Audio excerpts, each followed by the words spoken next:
General Motors announced that Holden will cease to exist at the end of this year. Something quiet, almost invisible, has been happening in Australia's car market. Since 2020, one of the country's most iconic brands has completely disappeared. Another sold fewer than 100 cars nationwide in a single year. And one SUV that used to dominate the market has seen its sales collapse by more than 90%. No big crash, no single headline moment, just a slow, steady shift happening underneath everything. And most drivers didn't notice until they tried to sell their car. So let me ask you something. What actually happens to your car's value when the brand behind it starts to weaken? Would you even recognize the warning signs before buyers start pulling back? And right now, is your car sitting on solid ground or quietly losing value without you realizing? Because in this video, I'm breaking down 7 brands, some already gone, some shrinking, and some showing early signs of trouble, and more importantly, what that means for you as an owner. Watch this till the end, because one of the brands on this list isn't who you think, and missing it could cost you far more than you expect. Let's start with the one that changed everything. Most Australians remember exactly where they were when Holden died.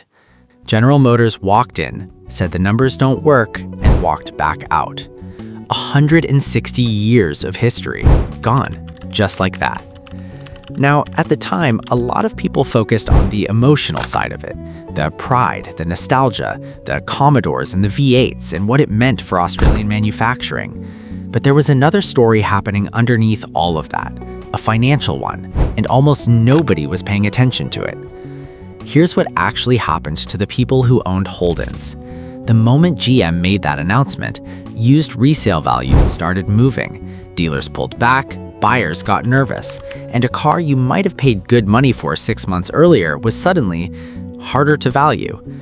Now, to be fair, Redbook's data director at the time pointed out that the rational case for parts and servicing was still sound. GM had committed to 10 years of support. The cars weren't suddenly going to stop working. But here's what he also said, and I think it's one of the most important things anyone said during that whole saga. The price of used vehicles is dictated by demand and supply, but there will also be an impact around the perception of risk. Perception of risk.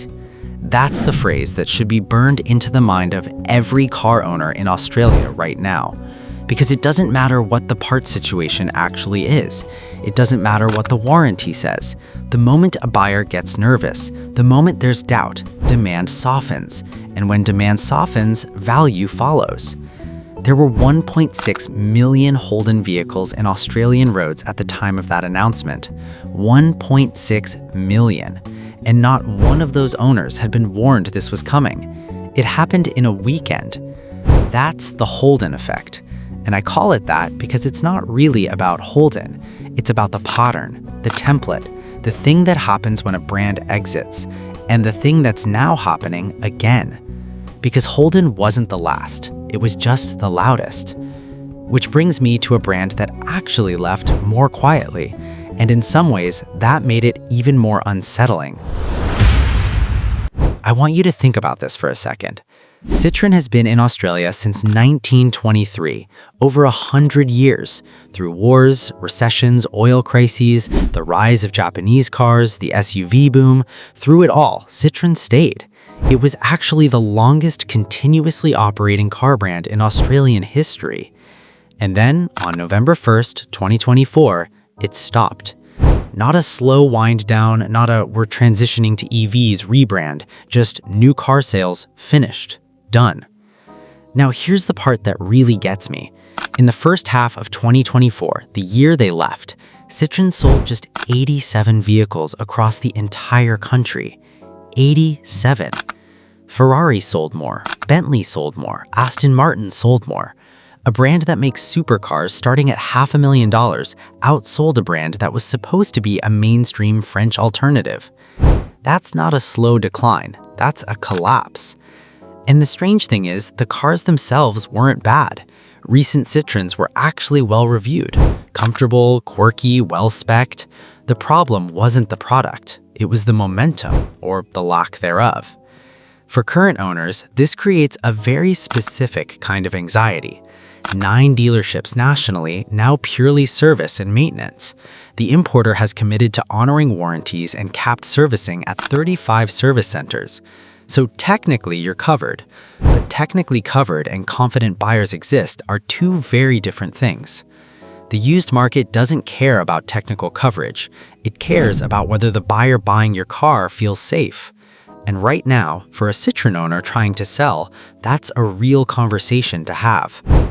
What Citroen proves, and this is the uncomfortable truth, is that history doesn't protect you, longevity doesn't protect you. 100 years in a market means nothing if the profitability isn't there. And if that's true for a brand that lasted a century, what does it mean for brands that are only a few years into their warning signs?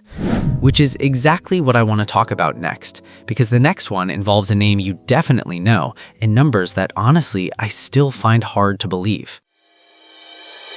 In 2014, the Jeep Grand Cherokee was the large SUV in Australia. Not one of the top sellers, the top seller. Over 16,500 units in a single year. By 2024, that number was 645. I'll let that sink in for a second. 645. That's a 96% collapse in a decade.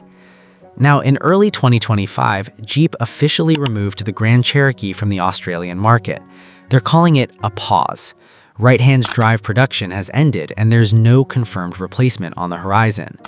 Stellantis, the parent company, has made broad promises about 3 more years of commitment to the Australian market. But here's the thing about promises made inside a shrinking segment. They're contingent on numbers that are already moving in the wrong direction. And the broader Jeep brand isn't in great shape either. The Renegade is gone, the Cherokee and Compass replacements still aren't here. Sales that were sitting at over 2,200 units by November last year have fallen sharply through 2025. I don't say any of this to be alarmist about Jeep as a whole. The brand still exists, the Wrangler still has a passionate following. But here's what I want you to think about. If you own a Jeep Grand Cherokee or a recent Jeep that was positioned as a flagship model, the discontinued status is already priced into the market. The question isn't whether values will soften. They already have. The question is how far. And that question is going to be answered slowly, over the next 2 to 3 years, every time a Jeep Grand Cherokee owner tries to trade in.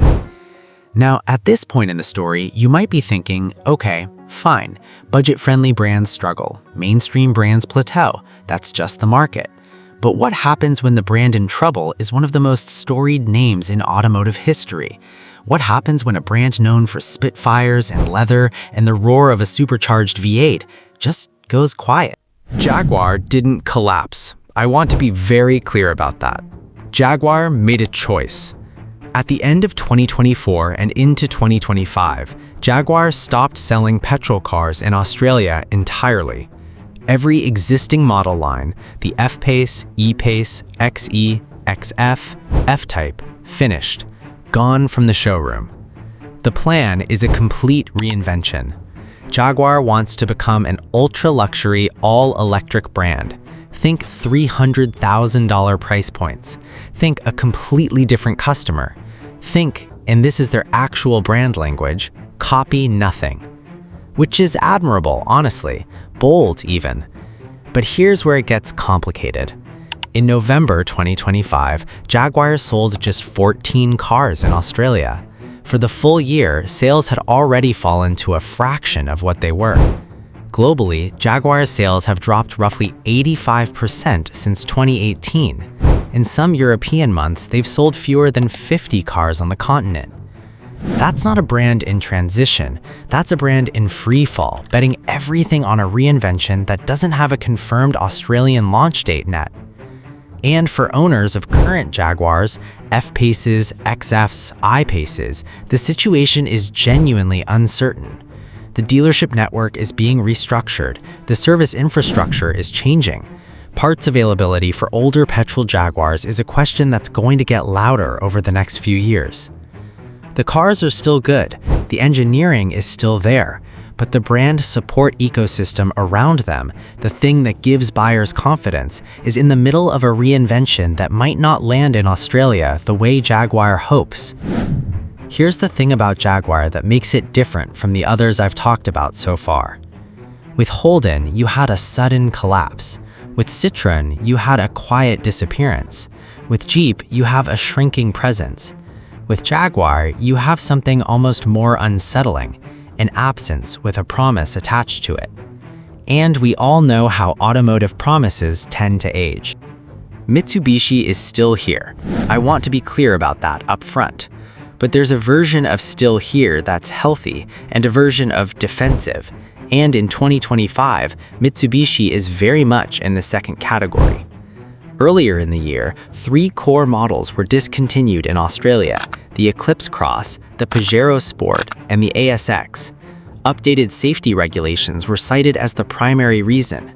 Together, those 3 models made up roughly 38% of Mitsubishi's Australian sales volume. 38% gone.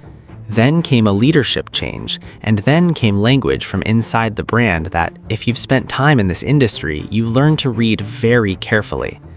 The phrasing was something along the lines of, "The market is too crowded. Some brands will face extinction.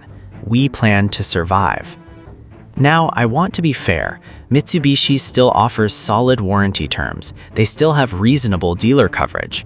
The Outlander has been a reasonably strong performer, and the brand genuinely isn't in the same conversation as Holden or Citroën. But "we plan to survive" is not the language of a brand thinking about growth. It's the language of a brand thinking about the exit doors and making sure they're nowhere near them.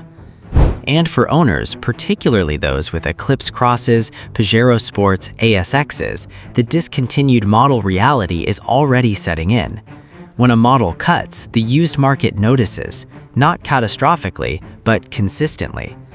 Mitsubishi knows Australia. They've been here a long time, but knowing a market and dominating it are different things. And right now, they're conserving, not expanding. Which leads me to a brand with a very similar story, except this one's hiding behind one genuinely successful model that's masking some serious cracks. Suzuki, down 27.7% in 2025, the steepest drop of any Japanese brand in the Australian market. Multiple models discontinued due to safety compliance failures. A new model, the Fronx, launched as a key replacement vehicle, received a 1-star ANCAP safety rating and was immediately subject to a recall. 1 star, 1 recall, on your comeback model. That's a rough start. And yet, the Jimny is still everywhere. Wait lists, social media, everyone loves the Jimny. The Jimny is almost an Australian cultural phenomenon at this point. Here's the uncomfortable truth. The Jimny is doing so well that it's actually obscuring what's happening to the rest of the brand. Because outside the Jimny, Suzuki is struggling to present a compelling case for why Australian buyers should choose them. The safety questions around the Fronx created exactly the kind of perception problem I described earlier, the wrong kind of headlines at the wrong time. And here's the thing about brand perception in a competitive market. It's cumulative. 1 recall, 1 poor safety rating, those aren't isolated events. They become part of the story buyers tell themselves when they're standing in a dealership deciding between 2 similarly priced vehicles. The Jimny will keep selling. That's not the question. The question is what happens to Suzuki's overall position in Australia if the brand beyond the Jimny doesn't stabilize, and what that means when a Jimny owner eventually tries to sell. That's worth watching very closely. And finally, I want to talk about the brand that might be the most surprising on this list, because unlike everyone else I've covered, this one isn't shrinking dramatically. It's not making headlines. It's just very quietly falling behind. I'll be honest, this one's the hardest to talk about because Subaru genuinely has earned its reputation. AWD confidence, reliability, a loyal, passionate community of owners.